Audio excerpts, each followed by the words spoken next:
정전기, 건조한 겨울철에 특히 많이 일어납니다. 전압은 꽤 높다고 하는데요. 하지만 말 그대로 머물러 있는 전기라서 큰 열량은 발생하지 않는다고 하죠. 그런데 얼마 전에 일어난 화공약품 저장소 화재 원인이 이 정전기일지도 모른다는 뉴스를 봤습니다. 정전기는 그 자체로는 그다지 위협적이지 않지만 가까이에 인화물질이 있다면 아주 거대한 불꽃이 될 수도 있는 거죠.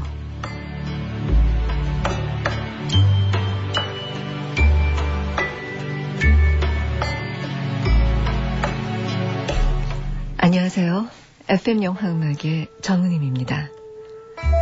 건조하던 날들, 그 끝에 비가 촉촉하게 내렸습니다. 덕분에 정전기 느끼는 일은 좀 적었을 것 같은데요. 순간적으로 번쩍 사람을 놀라게 하는 그런 정전기가 아니라 큰 화재를 일으킬 수 있는, 알고 보면 위험한 정전기가 아니라 조용히 흘러야 할 대로 흘러서 서로 통할 수 있게 하는, 위험하지도 않고 외롭지도 않은 그런 전류가 되고 싶은 봄밤입니다.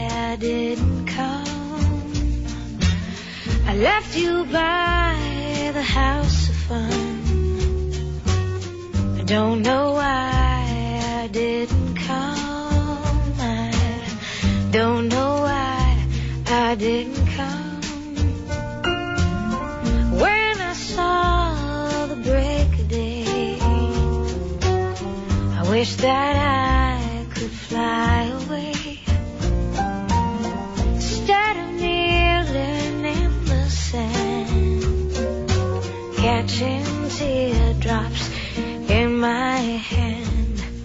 My heart is drenched in wine, but you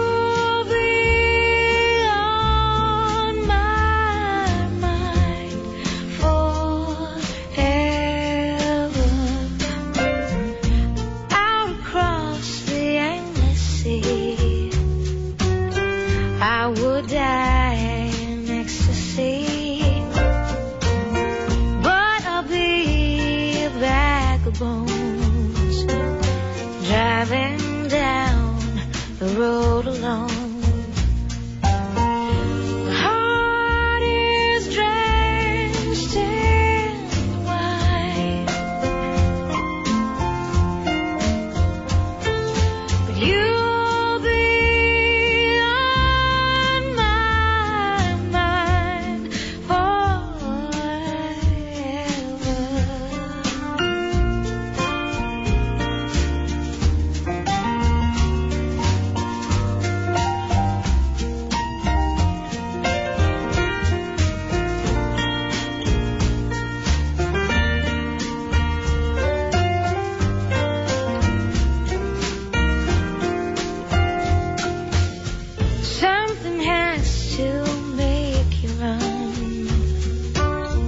Don't know why I didn't call. My feel as empty as a drum. I don't know why I didn't call. I don't know why I didn't call. I don't know why I didn't call.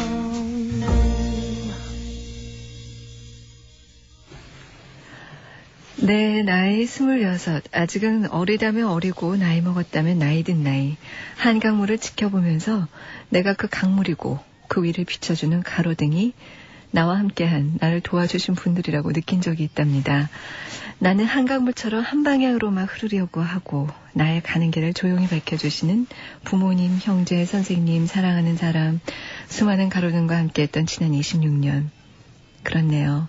한강물도 혼자 흐른 것이 아니듯 나 또한 혼자 흐른 것이 아니네요.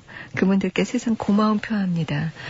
하시면서 경기 성남의 고혜원 씨가 신청하신 곡. 오늘 FM 영화 음악의 첫 곡이었습니다.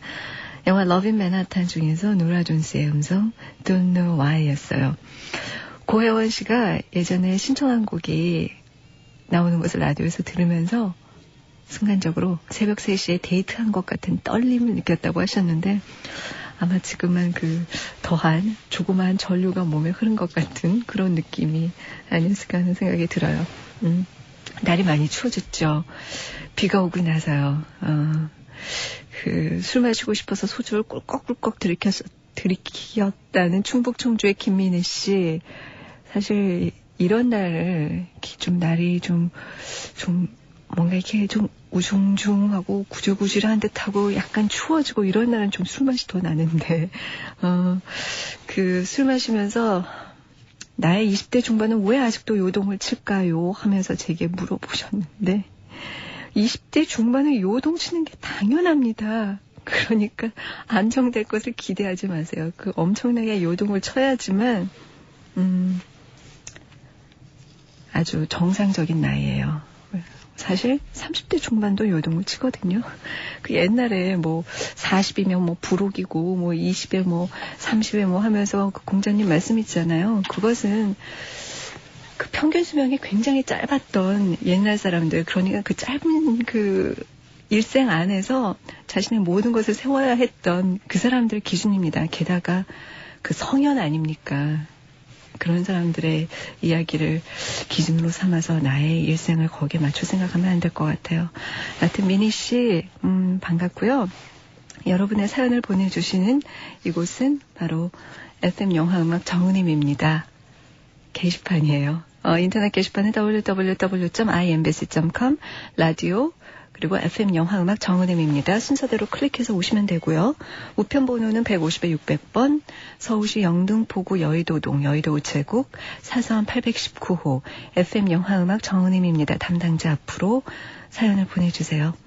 이번 주 오리지널 사운드트랙 선물 EMI에서 제공하는 영화 주제곡 삽입곡 모음집인 Pops on Cinema 앨범입니다. 자, 오늘 FM 영화음악 예고편보다 재미있을까? 필름 2.0의 이지훈 편집장 나오시는 날입니다. 이 음악 들어보고요. 애니메이션 음악 카우보이 비밥 그 오리지널 사운드트랙 여러 장이 나왔죠. 그중에서 블루 앨범에서 골랐어요. 지금 제가 사각거리는 소리가 너무 많이 난다고 임재현 PD가 옷을 벗으라고 그러는데 제가 이 바바리 코트를 입었거든요. 좀 추워서 못 벗겠어요. 그러니까 오늘 사각거리는 소리 나도 여러분 조금만 이해해 주세요. 칸노 요코가 작곡을 했고요. 스티브 콘테가 노래를 부릅니다. Words that we couldn't say.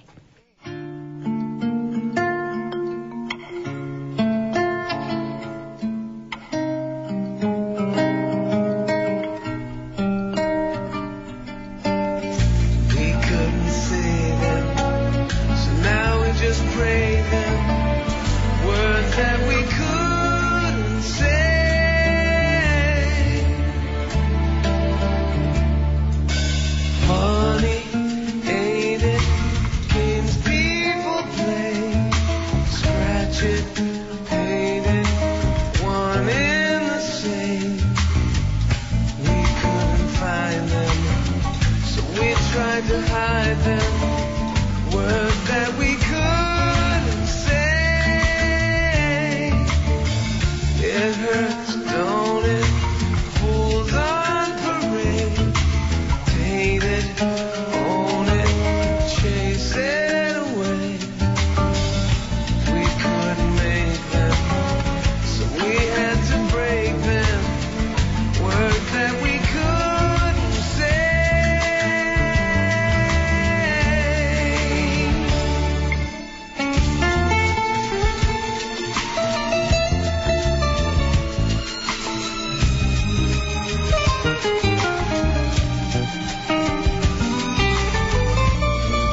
산책 FM 영화음악.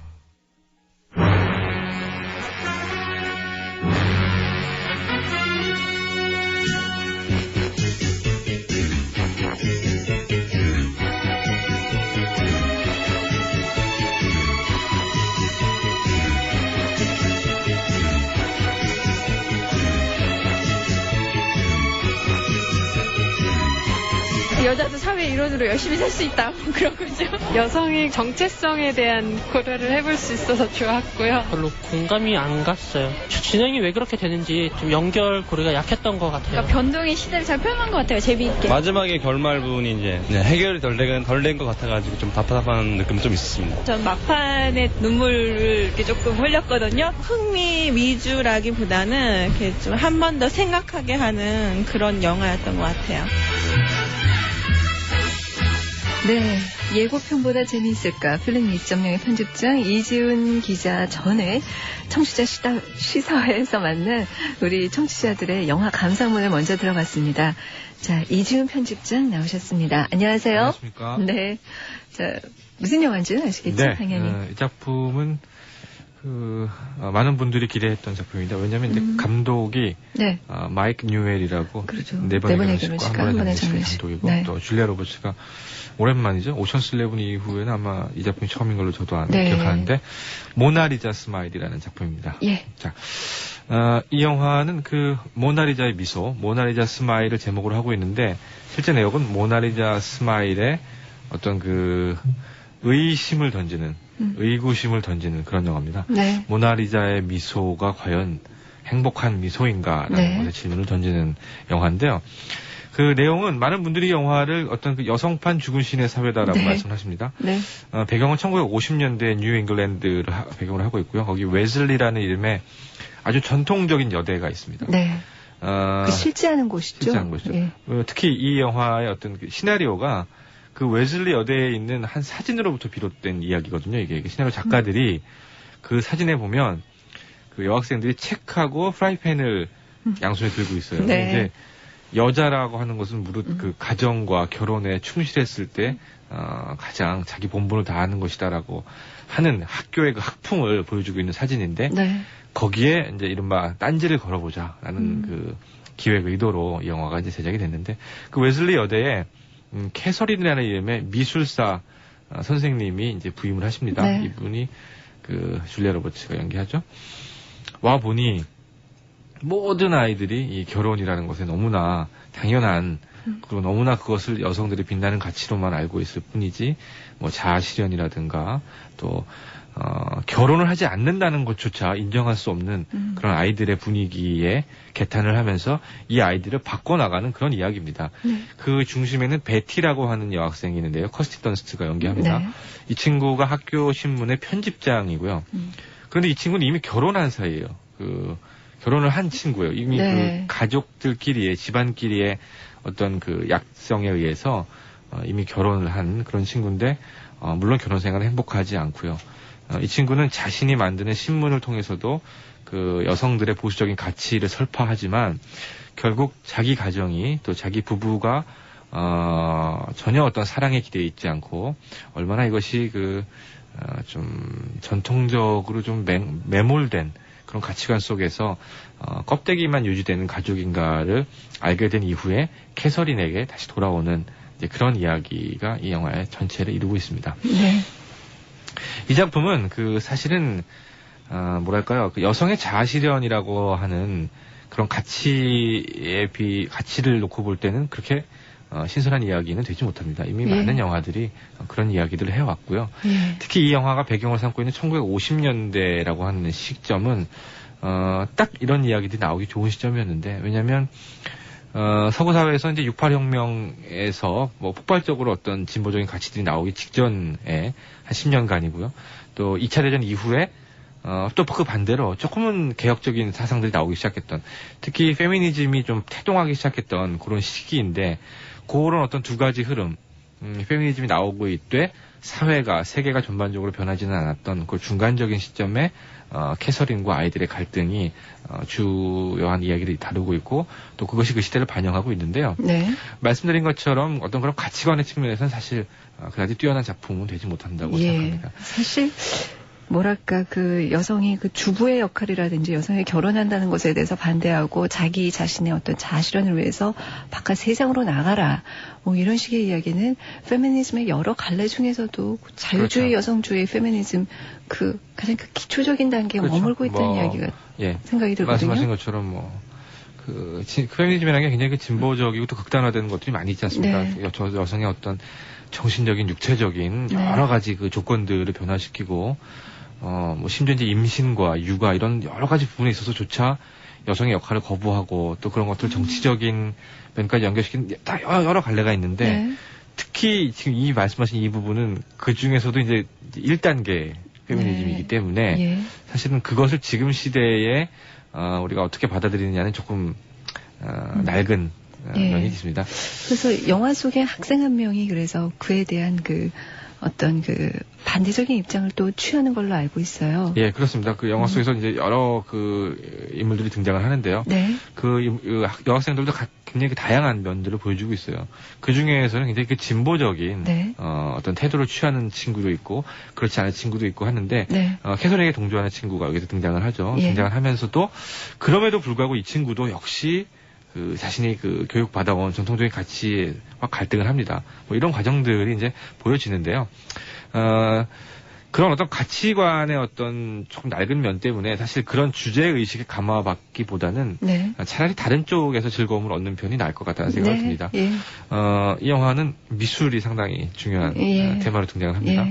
그 모나리자 스마일이라고 하는 그 모나리자의 레오나르도 다빈치의 모나리자 고전주의 화풍과 낭만주의에 대한 약간의 그 반기를 들면서 고흐나 또 잭슨 폴락 같은 그 현대 화가들의 어떤 파격적인 면들, 또 어떤 그 인생에 대해서 질문을 던지고, 잭슨 폴락의 화풍이라고 하는 것은 그 어떤 기존에 존재하던 어떤 색채 감각이나 어떤 터치의 그 정형화된 틀로부터 벗어나서 그 어떤 새로운 사조를 만들고 있지 않습니까? 이런 것들로 옮겨가는 거죠. 이 캐슬이라는 교사의 교육 자체가 다빈치적인 고전주의 화풍에서 폴락이나 고흐적인 것들로 가고 이런 것이 학생들에게서도 이제 그 보여지게 되는 것이죠. 최초에는 어떤 모나리자 같은 그런 쪽에만 경도되어 있다가 점점 이제 그들이 그리는 화풍이 예를 들어서 이제 고흐의 해바라기가 이 영화의 또 주된 그 어떤 소재로 나오는데 계속해서 이제 나중에는 해바라기만을 그리는 그런 풍경들도 나오고요. 아마 그런 쪽에 좀 집중해서 보시는 편이 이 영화를 좀 더 재밌게 보실 수 있지 않을까 싶은 생각이 듭니다. 예, 사실 이 영화가 내거는 가치, 어떤 페미니즘이라는 것은 너무 그 피상적인 차원에서 여기서는 이해를 한 것 같아요. 그거보다는 50년대 그 중반에 미국 뉴 잉글랜드의 그 여학교, 뛰어난 그 수재들이 다니는 여학교의 풍경, 그 당시 여성들이 사는 모습, 그리고 미술사 교사인 만큼 여러 가지 그 미술 그 작품들이 나오는 것을 한번 바라보는 거, 그리고 그 학생과 그 교사가 나누는 그 이야기 중에서 미의식에 대한 이야기, 그렇죠? 미의식이라는 건 과연 추한 것은 작품이 아닌가, 뭐 이런 이야기에서 우리가 조금 생각을 넓힐 수도 있을 것 같고, 또 하나는 저는 이 영화 시사회에서 봤는데요. 잭슨 폴락에 대해서도 좀 지나치게 미국 작가 아닙니까? 그 현대 그 회화의 여러 거장들 중에서도 잭슨 폴락의 작품이 나오는 순간 거의 뭐 신적으로 숭배하는 것 같은 그 조명과 각도와 그걸 보면서 역시 그 뭐 미국 영화니까 그들의 작가를 대단하게 취급할 수밖에 없겠구나 하면서 다시 한번 이 영화의 한계를 느꼈던 그런 기억이 있습니다. 우리 청취자 어느 분이 그래요. 도봉구 도봉이동의 장선민 씨가 시사회에서 모나리자 스마일을 봤는데 아이고 본 느낌은 2% 부족하다는 그런 느낌이라고 하셨는데 이거 좀 감상품 맞는 것 같죠? 네, 좀 맞는 것 같아요. 자, 우리 모나리자 스마일 중에서 음악 한 곡 듣고요. 이번 주에 개봉하는 영화들의 이야기를 조금 더 들어볼까요? 자, 모나리자 스마일 중에서 모나리자.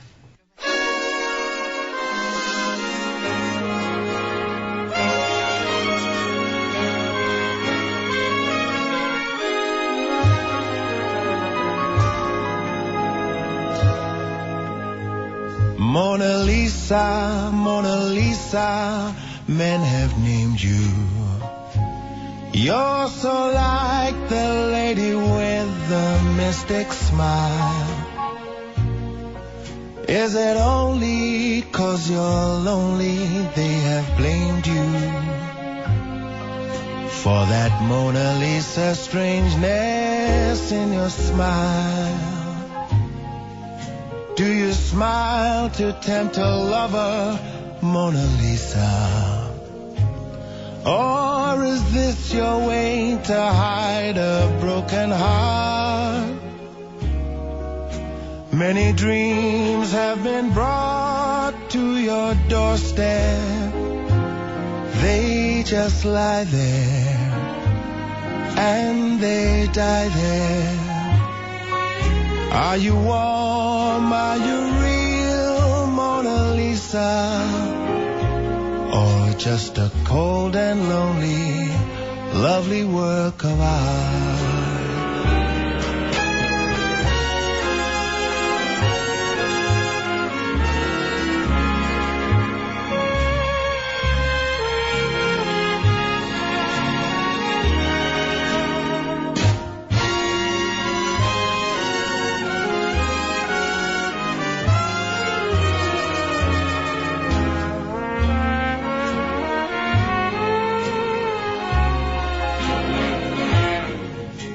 Smile to tempt a lover, Mona Lisa?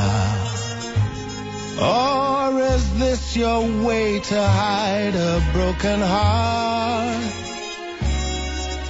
Many dreams have been brought to your doorstep. They just lie there and they die there.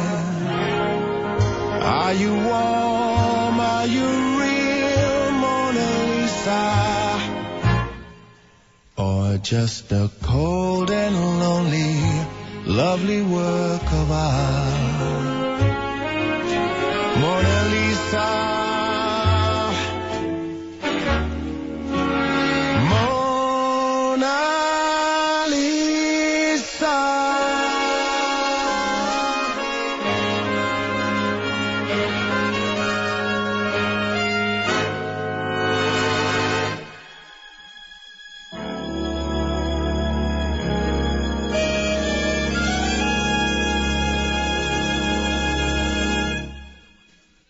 네, 시리 불렀던 모나리자, 영화 모나리자 스마일 중에서 들려드렸습니다.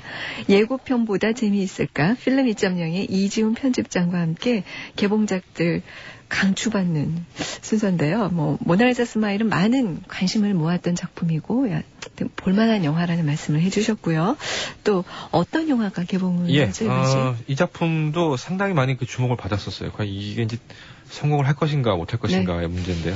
고독이 몸부림칠 때라고 하는. 우리나라 영화죠. 이게 참 간혹 이제 아이들만 등장하는 아동 영화, 이제 최근엔 또 이제 농촌 아동 드라마가 인기 있는 장르로 부상하지 않았습니까? 그 집으로 그다음에 9살 인생. 9살 인생, 선생 김봉도 이런 작품들.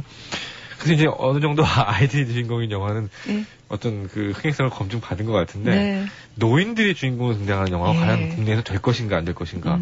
그러나 이제 그 장화홍련을 제작했던 마술피리의 그 오기민 대표가 용단을 내려서 만든 작품인데 사실 이 고독이 머무르실 때는 그 오기민 대표의 어떤 아이디어에서 출발한 영화입니다. 오기민 대표가 워낙 그 아이디어가 많은 분이에요. 그래서 자기 머릿속에 다 이런저런 얘기들 갖고 있다가 이 고독에 머무르실 때도 어느 그 바닷가 한적한 마을에서 노인들이 그 감추었던 욕망을 드러내는 그런 어떤 툭탁거리는 이야기를 예전부터 갖고 있었다고 합니다. 이것을 이제 자신의 어떤 친구이자 지인인 그 이수인 감독이라는 연극 연출가입니다. 이 이수인 감독에게 한번 해보자고 해서 시작한 것이 바로 이 고독이 몸부림칠 때라고 하는 노인 드라마입니다. 이 작품은 어떤 면에서 한국에 존재하고 있는 그 개성파 중년 연기자들을 집대성하고 있죠. 주현, 또 박영규, 송재호, 김문생, 양택조, 선우용녀, 박영규, 그리고 이제 진희경 씨는 조금 이제 나이가 어리지만요. 여기선 제일 어려요. 심지어 박영규 씨조차 자기가 여기서 막내였다라고 이제 얘기를 하는데 이런 우리가 익히 알고 있는 그 자기의 어떤 연기력을 네. 정말 만방에 과시하시던 분들이 이 영화에서 출동을 하고 계십니다. 네. 이야기는 배경은 미래라는 영화가 찍혔던 곳이에요. 남해의 네. 마을이고요. 마을 이름이 물건 마을이에요. 실제라고 하네요. 물건 네. 마을, 물건 위에 물건 마을이래요. 예. 우스운 그런 이름이죠. 물건 마을에 제가 이름을 다 기억하지 못해서 네. 중달 또 뭐 필국, 찬경 뭐 이런 이제 노인들이 살고 있습니다. 네. 그 중달이라고 하는 인물이 이제 그 주연 씨인데 타조 농장 운영하고 있고요. 네. 그 동생이 중범이라고 박영규 씨가 하는 역인데 결혼 못 하고 있습니다. 네. 그 주변에 뭐 양택조 씨가 연기하는 인물, 뭐 김무생 씨가 연기하는 인물 등등이 이제 포진해 있고요. 기존은 이제 중달이 자기 동생 중범을 결혼시키려고 하는데 그러한 그 어떤 중달의 노력이나 그런 일상들의 그 주위에 다른 노인 친구들이 이제 치고 들어오는 어떤 면들이 보이다가 네. 누가 등장을 하냐면 이제 선우영녀 씨가 그 분한 은주라고 하는 예. 이름은 참 앳된 이름인데요. 은주라고 하는 서울에서 내려온 이혼녀입니다. 네. 이 은주 씨가 도착을 하면서 마을 사람들 모두가 혹하죠, 정말. 그래서 네. 어떻게 한번 해볼까. 이런 와중에 벌어지는 이야기들이고 그렇게 이야기가 진행되면서 스스로 자기들 속내를 드러내다 보니 이 사람들이 이런 마음을 품고 있었구나. 이 사람이 저 사람을 좋아했구나. 이런 어떤 진실들이 밝혀지는 그런 내용이고요. 말씀드릴 수 없지만 마지막에 일종의 반전도 존재를 합니다. 이 사랑에 관한 어떤 반전도 존재를 하는 네. 그런 이야기입니다. 예. 네. 출연하시는 그 연기자들의 면면을 보니까 그 연기 대결이 일단 만만치 않을 것 같아요. 그렇습니다. 이 작품은 사실 좀 장점과 단점을 좀 나눠서 말씀드릴 필요가 있을 것 같습니다. 네. 장점은 지금 말씀하신 것처럼 더 이상 어떤 그 감독에게 어떠한 조율도 받을 필요가 없는 네. 연기자들의 정말 팽팽한 네. 그 연기력을 마음껏 만끽하실 수가 있습니다. 네. 특히 이 작품은 감독이 이야기하고 있는 것처럼 고독보다는 몸부림에 집중한 영화라고 말을 하고 있습니다. 이 노인들이 다 고독한데요. 네. 실제로 뭐 그렇게 고독한가라 싶을 정도 이렇게 고독에 대한 어떤 진지한 이야기는 아니라는 네. 거죠. 사실 이 노인들이 고독하다라고 하는 것은 노인이기 때문에 고독하다라는 뜻은 아닙니다. 네. 어떻게 보면 이 영화에 등장하는 노인들의 캐릭터는 지금 20대나 10대나 30대 사람들하고 다르지 않습니다. 네. 이 영화가 노인들을 주인공으로 택한 이유는 그들도 젊은 세대들하고 똑같이 살고 있다는 것을 보여주기 위한 네. 것입니다. 즉 고독이 그들만의 테마는 아니라는 네. 얘기죠. 자, 그러면 일단은 고독합니다. 그럼 무엇을 할 것인가? 고독에서 탈출하기 위해서 몸부림을 치겠죠. 네. 그 몸부림을 치는 과정들이 이 영화의 주된 네. 이야기를 다루고 있습니다. 그 몸부림은 서로 정말 귀여운 속내들을 드러내면서 툭탁거리는 노인네들의 모습도 있고요. 또 서로 사랑하는 마음들을 감추고 있다가 뿜어내는 열정도 있고요. 또 여러 가지 또 예를 들어서 이 공간이 바닷가 마을인 것은 어떤 우리에게는 흔한 일상 공간이 아닌 어떤 판타지스트러운 그런 어떤 판타스틱한 면을 꿈꾸는 네. 그런 노인들의 어떤 동심 같은 것들도 여기에 묻어 있고요. 이런 모든 것들을 그러니까 어떻게 보면 이 영화에는 굉장히 많은 드라마들이 숨어 있는 거예요. 네. 이런 것들을 정말 몸부림치듯이 이렇게 뿜어내는 그런 노인들의 이야기입니다. 이런 것들이 영국 연출가답게 그 화면 안에서 연기자들이 보여주는 그런 어떤 호흡이랄까 이런 것들이 너무나 기가 막히게 잘 이루어지고 있고요. 그런 것들을 감상하시는 맛이 분명히 존재합니다. 네. 그러나 아쉬운 점은 예. 바로 그렇게 연기자들이 자기들의 기존 이미지에만 기대고 있다는 것은 네. 조금 단점으로 비춰집니다. 예. 그러다 보니까 사실 우리가 이 물건이라는 마을 안에 있는 노인들의 어떤 그 일상과 생활과 서로의 관계 같은 것들은 어느 정도 새롭게 창조된 캐릭터에서 빛을 발해야만 어떤 가치가 있을 텐데 네. 너무 옛날 이미지들만 있다 보니까 우리가 네. 알고 있는 양택조 씨, 우리가 알고 있는 박영규 씨 이런 사람들이 나와서 연기하는 시트콤을 보는 것 같은 느낌이 좀 있습니다. 이런 단점이 좀 있고요. 또 하나는 이 작품이 지나치게 뭐랄까요, 영화적이지 않다라는 데에 어떤 네. 그 단점이 있습니다. 이게 왜냐면 이 몸부림친다라고 하는 이야기가요. 이 몸부림이 이야기나 연기에서만 나올 수는 없거든요. 그렇죠. 적어도 영화라면 씬과 씬을 연결하는 부분에 있어서 그 몸부림이라고 하는 인간적인 그 약동이 영화적인 약동으로도 이어져야 합니다. 그래서 특히 이제 뒷부분으로 갈수록 서로 치고받는 어떤 장면들, 치고받는 시퀀스들의 어떤 영화적인 호흡 속에서 이 노인들의 몸부림이 정말로 빛을 발해야 하는데 그런 면에서는 카메라의 속도가 따라오지 못하고 네. 있고 영화가 조금 무심합니다. 네. 네, 그런 측면 때문에 에피소드들이 좀 가라앉는 느낌이 들고요. 그런 어떤 약동하는 생의 기운 같은 것들이 후반으로 갈수록 처지는 면들이 보여집니다. 네. 이러다 보니까 이 노인들이 가지고 있는 드라마의 어떤 기가 막힌 발상 같은 것들도 제값을 못하는 아쉬움을 후반에 좀 남기죠.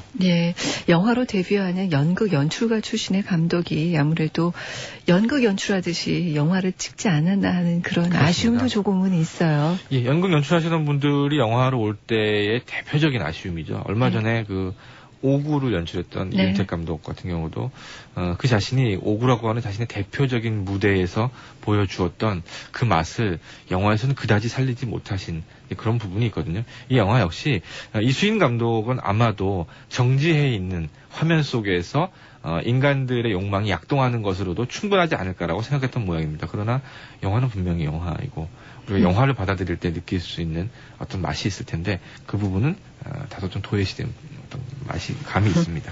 예, 자, 이 고독이 몸부림칠 때 아주 제목이 독특하고 기가 막히죠. 영화 속에 나오는 노래가 있는데 그 노래 가사 속에 이 고독이 몸부림칠 때라는 가사가 나오더군요. 그렇죠. 그 가사 또 워낙 그 패티김의 네. 초우라는 노래 예. 이제 가사에서 이제 따온 제목이기도 하죠. 예, 자, 그 장면이 굉장히 이 영화에서는 중요한 어떤 그 힌트를 제공하기도 하는데요. 여하튼 이 영화 속에서 여러 삽입곡이 등장합니다. 그런데 워낙 그 주인공들의 연배가 연배이니만큼 조금은 진한 노래들이에요. 자, 이 노래도 그렇죠. 박영민이 부르는 노래입니다. 창밖에 잠수교가 보인다.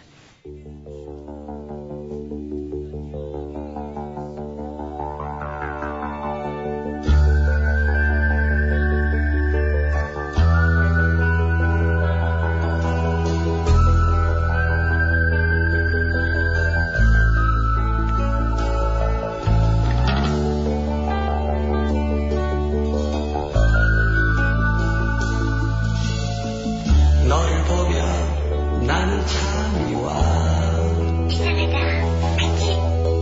잠이 오면 나는 잠을 자. 이상하다, 그치? 자면서 너에게 편지를 써. 정말 이상하지? 자면서 나는 사랑을 해. 참 이상하다, 그치? 너를 보면 나는 잠이 와. 잠이 오면 나는 잠을 자. 자면서 너에게 편지를 써. 자면서 나는 사랑을 해. 창밖에 잠수교가 보인다 보여. 창밖에 사랑이 보인다 보여. 너를 보면 나는 잠이 와. 잠이 오면 나는 잠을 자. 자면서 너에게 편지를 써. 자면서 나는 사랑을 해.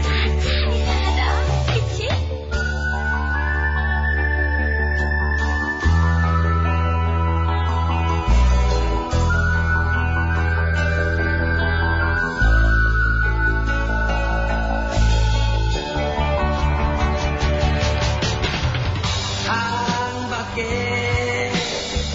잠수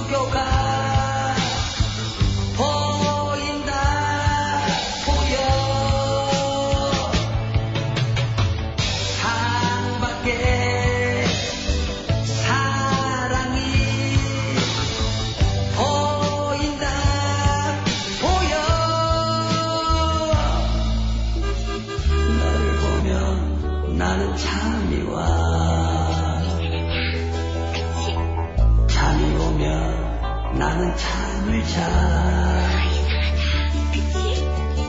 자면서 너에게 편지를 써. 정말 이상하지? 자면서 나는 사랑을 해. 그치?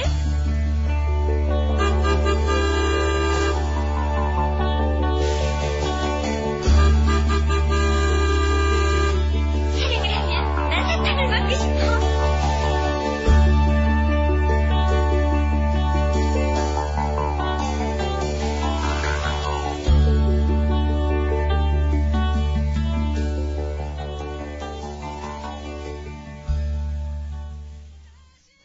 네, 아주 오랜만에 들었습니다. 창밖에 잠수교가 보인다. 참 당시에는 엄청난 히트곡이었고 파격적이었는데 지금 들으니까 상당히 촌스럽네요. 박영민의 노래 영화 고독이 몸부림칠 때 삽입됐습니다. 예고편보다 재미있을까 필름 2.0의 이지훈 편집장과 함께 이번 주에 개봉하는 영화 이야기를 하고 있는데요. 자, 또 어떤 영화를 추천해 주시겠어요? 예, 사실은 뭐 이번 주에 정말 강추해드리고 싶은 작품입니다.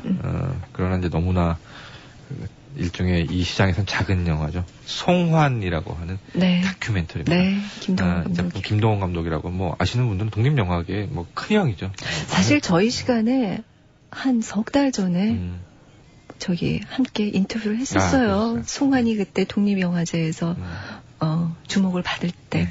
예. 이 작품 얘기를 간단하게 좀 정리해드리고 마무리 짓겠습니다. 이 작품은 얼마 전에도 왜 저 김선명 씨 이야기를 다룬 그 선택이라는 비전향 장기수 얘기가 영화로 만들어진 적이 있는데요. 네. 송환이라는 작품은 역시 비전향 장기수들의 이야기를 다루고 있대 이야기는 다큐멘터리입니다. 네. 이 작품은 이미 12년 전이에요. 1992년에 김동원 감독이 우연찮게 비전향 장기수 중에 한 분의 어떤 거처를 옮기는 일을 도와주다가 네. 아예 그분이랑 같이 살게 돼버렸어요. 네. 그러면서 10년을 그것에 같이 있으면서 비전향 장기수의 이야기를 카메라에 담기 시작했습니다. 10년 동안에 제가 지금 듣기로 800시간 정도의 어떤 영상을 담았다고 하죠. 그것을 2시간 한 2-30분 정도의 분량으로 편집을 해서 담고 있는데요. 간단하게 말씀드리면 이 작품은 분명하게 지금 그들을 어떤 전향으로 회유하는 동시에 비전향으로 남길 수밖에 없었던 이 남북 간의 어떤 체제의 문제, 여기에 칼날을 들이대고 있는 것은 분명합니다.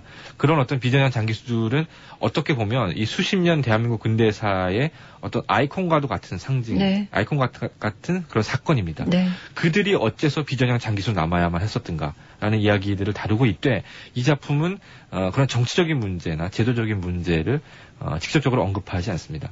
그 10년 동안 같이 살면서 보았던 그들의 인간적인 면들을 보여주고 있고 그 인간적인 면들을 강조하는 것도 아니고요. 그냥 그들의 일상이에요. 네. 그들이 비전향 장기수라는 이름으로 묶여 있지만 각자 다른 모습으로 살아가는 굉장히 욕심도 있고 또 서로 또 싸우기도 하고 또 아주 소박한 마음도 있고 또 어떨 때는 분노도 하고 이런 여러 가지 모습들을 담아내는 와중에 그냥 사람이라는 그렇죠. 거죠. 이런 사람들이 어째서 네. 제도에 묶여 있었어야만 하는가에 대한 가슴 아픈 이야기를 역으로 공격하는 그런 대단한 힘이 있습니다. 네. 최근에 뭐 탄핵이다 뭐다 얘기가 있지만 거기도 여러 가지 정치적인 어떤 논의들을 벗어 던지고 사실은 제도를 좌지우지할 수 있는 어떤 우매한 소수에 관한 문제들이 굉장히 어떤 저로서는 화두라고 생각을 하는데요. 네. 마찬가지입니다. 한국에 존재했던 레드 컴플렉스를 비롯한 체제의 문제들 이런 것들 우리가 정말로 그 한복판에 있던 사람들의 실생활을 통해서 실제 인간으로서의 모습을 통해서 다시 한번 돌아볼 수 있는 영화가 송환이라는 생각을 합니다. 이 작품은 또 한편으로는 이런 얘기도 드릴 수 있어요. 조금 산업적인 측면에서 이 작품은 영화진흥위원회로부터 사전 예술영화 심의를 받은 작품입니다. 네. 요 얘기는 나중에 다시 한번 할 기회가 있었으면 좋겠는데요. 예술영화 판정 한국에서 좀 문제 있거든요. 그렇죠. 사후에 일어나고요. 사후에 일어날 수밖에 없는 것은 제작사와 수입사들이 사전에 판정을 받으면 흥행이 안 되기 때문입니다. 그렇죠. 그러나 이제 송환 같은 영화들은 오히려 사전에 판정을 받고 대신 그 아트플러스라고 하는 예술영화 전용관 모임의 전국 배급망을 타고 개봉을 합니다. 네. 조금은 어떤 바람직하고 또 선례가 될 수 있는 이제 그런 영화가 될 텐데요. 그런 측면에서도 조금 말씀드리자면 좀 극장을 찾아가셔야 돼요. 네. 흔히 볼 수 있는 극장은 아니고요. 조금 예술영화 전용관들을 찾아가셔서 이 영화를 감상하시면 정말 더없이 가치 있는 그런 경험이 되실 수 있을 거라고 생각합니다. 예, 아주 부지런하게 움직이셔야 되는, 그래야만 볼 수 있는 영화. 하지만 그 부지런히 몇 갑절의 그 보답으로 다가올 수 있는 그런 영화가 아닌가 싶습니다. 자, 송환. 이 영화 속에서 음악 들으면서 필름 2.0의 이지훈 편집장관은 인사 나누겠습니다. 고맙습니다. 안녕히 계세요. 다음 주에 뵙겠습니다. 옥중에서 강제 전향을 당해서 다른 동료들보다 먼저 출소하고 평생 그 죄의식에 괴로워하다가 비전향 동료들이 송환된 뒤에 전향 무효 선언을 하고 현재 2차 송환을 주장하고 있는 김형식 선생의 테마. 제목은 김형식 전향 공작입니다.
시네마 천국 속으로 밤이 흐르면 하늘은 어느새 음악이 되고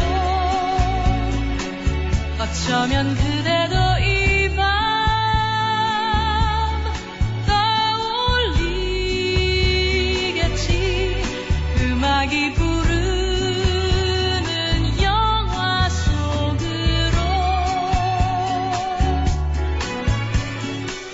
FM 영화음악.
네, 이제 곧 개봉할 영화죠. 지금 벌써 그 화제로 인해서 뜨끈뜨끈한 영화입니다. Passion of the Christ. 멜 깁슨이 감독, 제작, 각본, 심지어는 사운드트랙에 스텝으로까지 참여를 하고 사운드트랙 뒤에 허밍으로도 참여를 했다고 하네요. Passion of the Christ. 자, 이 영화 중에서 존 데브니의 영화 음악 Simon is Dismissed 들어봤습니다. 자, 그 숨어있는 팬이라고 하셨죠? 경기도 하남시 덕풍이동의 김지윤 씨, 수면 위로 올라와 주셔서 고맙습니다. 자, 박병호 씨, 서울 영등포구 대림 3동에 요즘에 참 어처구니 없는 일로 황당하고 열받고 그러네요 하시면서 어처구니가 무슨 뜻인지 아세요? 하셨는데 생각해 본 적 없었거든요. 그런데 여기다 적어주셨어요. 사전적 의미로 어처구니는 명사로서 생각 밖으로 엄청나게 큰 사람이나 물건을 지칭하고요. 또 다른 뜻으로는 맷돌의 나무 손잡이를 나타내기도 한답니다. 맷돌에 손잡이가 없으면 얼마나 황당할까요? 그래서 어처구니 없다는 말은 당황스럽고 정말 어이없다 그런 뜻으로 쓰인다고요. 살아가면서 어처구니 없는 일이 덜해지기를 바라면서 잠들지 못하는 새벽에 박병호 씨가 글을 올려주셨어요. 그래요. 그런 소망을 가지면서 우리 좀 발랄한 곡 들어볼까요? 대전 서구 내동의 이인경 씨가 신청하신 곡이에요. 그녀를 믿지 마세요 중에서 박혜경이 부른 같은 제목의 곡입니다. 이제 나만 믿어요 진실을 믿어요 내 그대가 꼭 갖고 싶단 사랑 놓치지 않을래 그대 나와 함께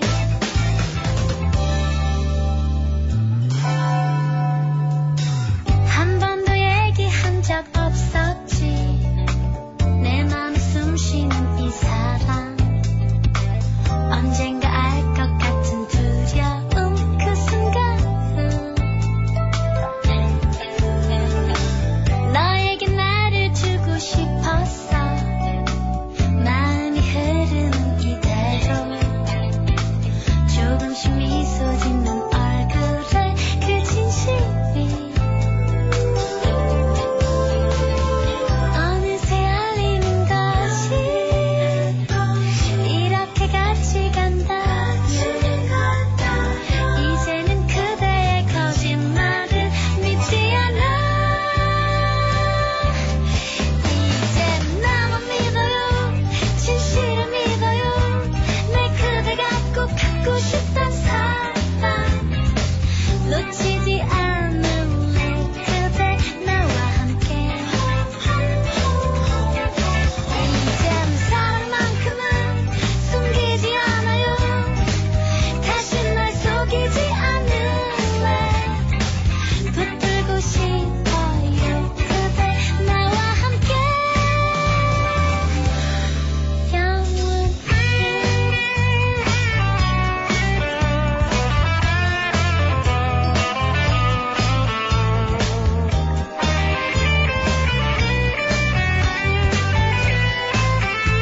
frente que eu quero passar, pois o samba está animado. O que eu quero é samba, este samba que é misto de maracatu. É samba de preto veio, samba de preto. Mas que nada, um samba como este tá legal. Você não vai querer que eu chegue no final.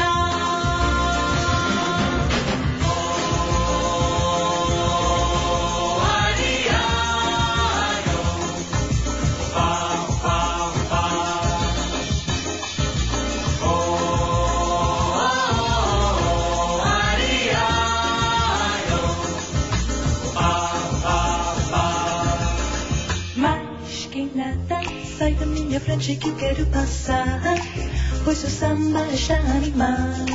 O que eu quero é samba, este samba que é misto de maracatu.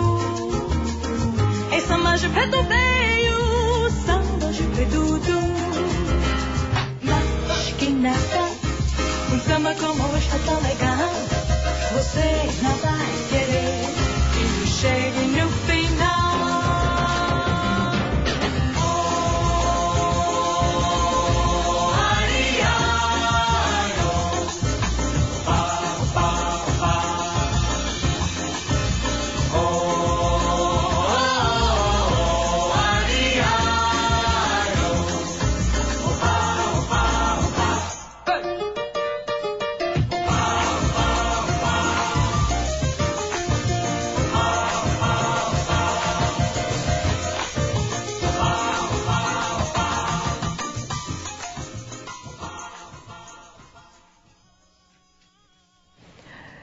네, 오스틴 파워 중에서 세르지오 멘데스의 음성이 돋보였던 마스케나다 이어 들어봤습니다.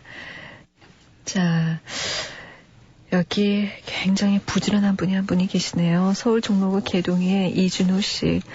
얼마 전까지만 하더라도 집회 여기저기에 다 참여하는 것 같더만 어느새 중국어 회화 수업도 빠짐없이 들으셨어요.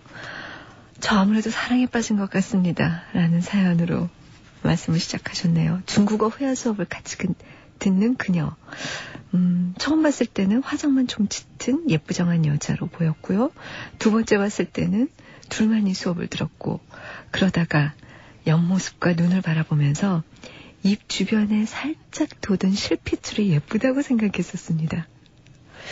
입 주변에 실핏줄이라 전 한 번도 사람들의 얼굴에서 그걸 발견해 본 적이 없었거든요. 지금은 TV 보면서 아무리 예쁘다는 여자 연예인들을 봐도 그녀 얼굴만 생각납니다. 그녀보다 아름다운 얼굴이 과연 이 세상에 있을까 생각도 해봅니다. 수업 끝나고 그녀가 집에 잘 들어갔을지, 밥은 잘 먹는지, 무엇을 하는지 하루 내내 그녀 생각만 납니다. 남자친구는 있는지 어떻게 살았을까 궁금하기만 합니다. 이런 게 사랑일까요? 하셨는데, 중국어로 말을 하면서 만난 사람들과 사랑에 빠지는 사람들이 종종 있어요. 왜냐면 중국어가 성조가 있어서 말을 하게 되면 노래하는 것 같거든요.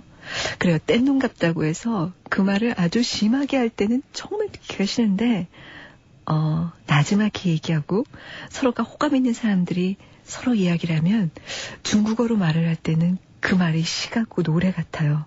준호 씨, 혹시 그런 함정에 빠진 것은 아닌지 한번 의심해 보시면서 그런데 그 뒤에 이야기를 들어보니까 사랑 맞는 것 같아요. 맛있는 음식점을 지나치다 보면 그녀와 제가 같이 있는 모습을 그리게 되고, 아름다운 풍경을 보면 저와 그녀를 그 풍경 속에 한 점 그림으로 남기고 싶어집니다. 자, 어떻게 해야 되냐고요? 어떻게 해야 되긴요. 발전을 시키세요. 알았죠? 자, 오늘 마지막 곡 일본 영화 첫사랑 중에서 골랐습니다. 조희사이 씨의 영화음악 에필로그 들으면서 FM 영화음악 인사드릴게요. 지금까지 프로듀서 임재윤, 저는 정은임이었습니다. 안녕히 계세요.